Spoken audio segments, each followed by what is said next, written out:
ક્યારે વિચાર્યું છે કે એક છોડ જે પોતાની જગ્યાએથી જરા પણ ખસી નથી શકતો એ આખી દુનિયા પર કેવી રીતે રાજ કરે છે? આ કેવી રીતે શક્ય છે? આજે આપણે વનસ્પતિના ટકી રહેવાની આ જ અદ્ભુત કહાનીને સમજવાના છીએ, એ કહાની જે સ્થિર હોવા છતાં પણ સતત ગતિમાં છે. આ સવાલ ખરેખર બહુ જ રસપ્રદ છે.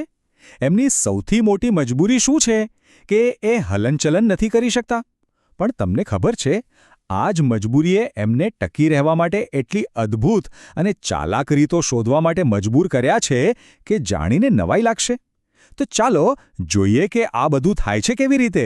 તો ચાલો આ સમસ્યાના એકદમ મૂળમાં જઈએ.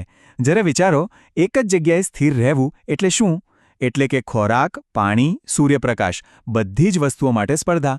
અને જો એમના બાળકો એટલે કે નવા છોડ પણ એ જ જગ્યાએ ઉગે તો એમને પોતાના જ માતાપિતા સાથે લડવું પડે. આ તો આખી પ્રજાતિ માટે ખતરો બની જાય. એટલે આ એમના માટે એક મોટો પડકાર છે. હવે આ પડકારનો સામનો કરવા માટે વનસ્પતિઓએ એક જોરદાર રસ્તો શોધી કાઢ્યો છે: ક્લોનિંગ. હા, પોતાની જ કોપી બનાવવી. આને આપણે વિજ્ઞાનની ભાષામાં કહીએ છીએ અલિંગી પ્રજનન. પોતાની વસ્તી ફટાફટ વધારવાનો આ એકદમ સીધો અને સરળ રસ્તો છે. ચાલો સમજીએ કે આ કામ કેવી રીતે કરે છે. અલિંગી પ્રજનનની ખાસ વાત શું છે ખબર છે? એની સાદગી. એમાં બીજ બનાવવાની કોઈ જટિલ પ્રક્રિયા જ નથી. છોડ શું કરે? બસ પોતાના જ કોઈ ભાગનો ઉપયોગ કરે. એ મૂળ હોય, ડાળી હોય કે પાંદડું હોય, અને એમાંથી જ એક નવો હુબહુ પોતાના જેવો જ છોડ બનાવી દે. એમ સમજો ને કે આ કુદરતનું પોતાનું ફોટોકોપી મશીન છે. આનું સૌથી સારું ઉદાહરણ છે ગુલાબ. આપણે બધાએ ક્યારેક ને ક્યારેક ગુલાબની કલમ વાવી હશે, ખરું ને? બસ એક કલમ પદ્ધતિ બીજું કંઈ નથી પણ આ જ અલિંગી પ્રજનન છે. જરા વિચારો, એક નાનકડી ડાળીમાં આખા છોડને ફરીથી જીવંત કરવાની તાકાત છે. આ જ તો છે કુદરતની જાદુઈ શક્તિ. અને આ ક્લોનિંગ કરવાની પણ ઘણી અલગ અલગ રીતો છે. જેમ કે યીસ્ટ જેવી ફૂગ બડિંગ કરે છે, એટલે કે પોતાના શરીરમાંથી એક નાનો અંકુર કાઢીને નવો જીવ બનાવે. તો સ્પાઇરોગાયરા જેવી લીલ તો બસ ટુકડાઓમાં તૂટી જાય અને દરેક ટુકડો એક નવો છોડ બની જાય. આ બધી રીતોનું મુખ્ય હેતુ એક જ છે: જ્યારે પણ સારો સમય હોય ત્યારે ફટાફટ ફેલાઈ જવું. પણ અહીં એક મોટો પ્રશ્ન છે. જો વાતાવરણ બદલાઈ જાય તો? જો કોઈ નવી બીમારી આવી જાય તો? બધી કોપી તો એક સરખી જ છે.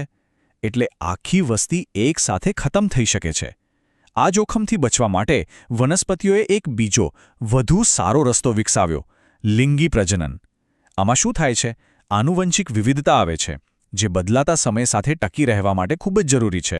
આપણે ફૂલોને એમની સુંદરતા અને સુગંધ માટે પસંદ કરીએ છીએ. પણ સાચું કહું તો એ બધું આપણા માટે છે જ નહીં. ફૂલો તો વાસ્તવમાં છોડના અત્યાધુનિક પ્રજનન અંગો છે. એમનું એકમાત્ર કામ છે પરાગવાહકોને એટલે કે ભમરા અને પતંગિયાને આકર્ષવાનું. અને આ બધું શા માટે? બસ ભવિષ્યની પેઢી માટે બીજ બનાવવા માટે. અને આ ફૂલોની રચના પણ અલગ અલગ હોય છે. જેમ કે ગુલાબનું ફૂલ, એમાં નર અને માદા બંને ભાગ એક જ ફૂલમાં હોય છે. આને દ્વિલિંગી પુષ્પ કહેવાય. પણ મકાઈ કે પપૈયા જેવા છોડમાં નર ફૂલ અને માદા ફૂલ અલગ અલગ હોય છે. આનાથી શું થાય? પરપરાગનયનને પ્રોત્સાહન મળે, જેનાથી આનુવંશિક વિવિધતા વધે છે. હવે આવે છે પહેલું અને સૌથી મહત્વનું પગલું: પરાગનયન. આને તમે છોડની પોતાની કુરિયર સર્વિસ કહી શકો. કામ શું છે? પરાગરજને એટલે કે નર કોષોને એક ફૂલ પરથી ઉઠાવીને બીજા ફૂલના માદા ભાગ સુધી પહોંચાડવાનું. અને આ કામ ખૂબ જ ચોકસાઈથી થવું જોઈએ. આ માટે છોડ પવન, પાણી અને ખાસ કરીને મધમાખી જેવા કીટકોની મદદ લે છે. આ કીટકો તો આખી પ્રક્રિયાના સાચા હીરો છે. ઓકે, તો કુરિયર સર્વિસે પરાગરજ પહોંચાડી દીધી. હવે શું? હવે થાય છે ખરી શરૂઆત. આ પ્રક્રિયા છે ફલન.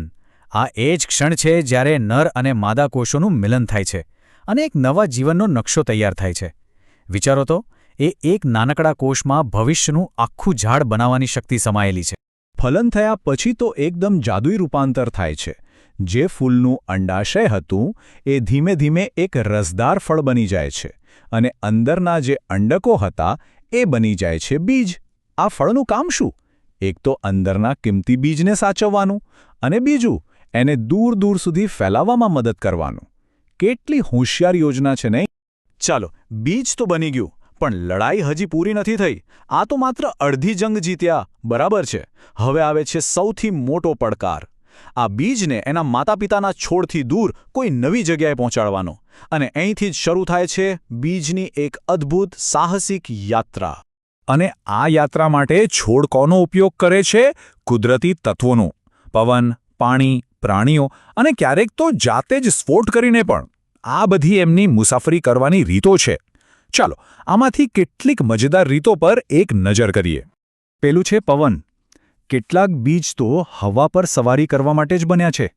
જેમ કે ડેન્ડિલિયન. એની પાસે પોતાનું નાનકડું પેરાશૂટ છે જેનાથી એ માઇલો સુધી ઉડી શકે છે.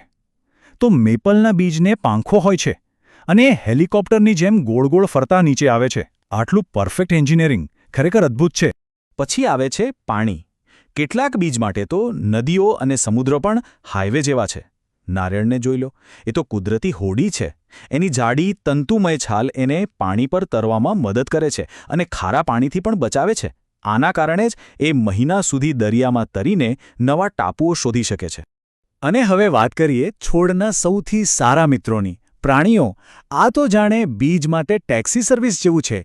કેટલાક બીજ જેમ કે ગોખરું પ્રાણીઓના શરીર પર ચોંટીને મુસાફરી કરે છે, તો કેટલાક બીજ સ્વાદિષ્ટ ફળની અંદર છુપાયેલા હોય છે. પક્ષીઓએ ફળ ખાય અને બીજ બીજે ક્યાંક પહોંચી જાય. અને પેલી ખિસકોલીઓ, એ તો એકોણ જમીનમાં સંતાડીને ભૂલી જાય છે અને ત્યાં નવું ઝાડ ઉગી નીકળે છે. આ એકદમ વિન વિન પરિસ્થિતિ છે. પણ કેટલીક વનસ્પતિઓ કોઈની રાહ નથી જોતી. એ તો જાતે જ ધમાકો કરે છે. જેમ કે વટાણાની શીંગો. જેવી એ સુકાય એમ જ તણાવ વધે છે અને પછી ધડામ!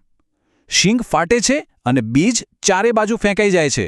આને કહેવાય શક્તિશાળી લોન્ગજિંગ. તો આપણે આ બધી અદ્ભુત રીતો જોઈ. પણ સવાલ એ છે કે આ બધું શા માટે? એક છોડ પોતાના બીજને ફેલાવવા માટે આટલી બધી મહેનત શા માટે કરે છે? આ સવાલનો જવાબ માત્ર એ છોડ માટે જ નહીં, પણ આપણા આખા ગ્રહ માટે ખૂબ જ મહત્વનો છે. જુઓ, આના ઘણા ફાયદા છે. પહેલું તો એ કે ગીચતા ઓછી થાય છે. નવા છોડને પોતાના માતાપિતા સાથે સ્પર્ધા નથી કરવી પડતી. બીજું, એમને નવા વિસ્તારોમાં ફેલાવાની તક મળે છે.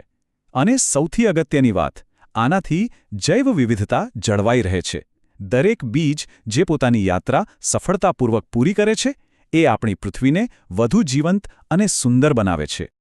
તો હવે પછી જ્યારે પણ કોઈ દિવાલની તિરાડમાં કે કોઈ અણધારી જગ્યાએ એક નાનકડો છોડ ઉગેલો દેખાય, ત્યારે 1 મિનિટ ઊભા રહીને વિચારજો કે એનું બીજ ત્યાં સુધી પહોંચવા માટે કઈ અદ્ભુત મુસાફરી કરીને આવ્યું હશે.